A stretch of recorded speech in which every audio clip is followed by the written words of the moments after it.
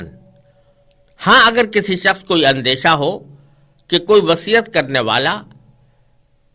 بیجا طرف داری کا ارتکاب کر رہا ہے. جنفن، جنفن کے معنی کسی طرف مائل ہو جانا، یعنی کسی کی بیجا طرف داری کرنا. تو وہ کوئی بیجا طرف داری کر رہا ہے. ایک شخص فی الواقعہ اتنی وصیت کا مستحق نہیں تھا لیکن اس نے اس کے حق میں وصیت کر دی ہے. یا گناہ کا ارتکاب کر رہا ہے، او اسمن، یا گناہ کا ارتکاب کر رہا ہے یعنی کسی ایسے شخص کے حق میں وصیت کر رہا ہے کہ جو در حقیقت اس کی وصیت کا مستحق نہیں تھا یا اس مقدار میں مستحق نہیں تھا جس مقدار میں اس کے لیے وصیت کی گئی ہے. تو اگر تمہیں اس بات کا اندیشہ ہو تو فرمایا کہ فاصلح بینہم، پھر وہ متعلقہ آدمیوں کے درمیان صلح کرا دے، یعنی متعلقہ آدمیوں کے حق میں خیرخواہی کرتے ہوئے اس کو جو صحیح راستہ ہے وہ وصیت کرنے والے کو بتا دے، اور پھر وہ وصیت کرنے والا خود اپنی وصیت میں اس مشورے کے مطابق تبدیلی کر دے تو پھر فلا اسم علیہ،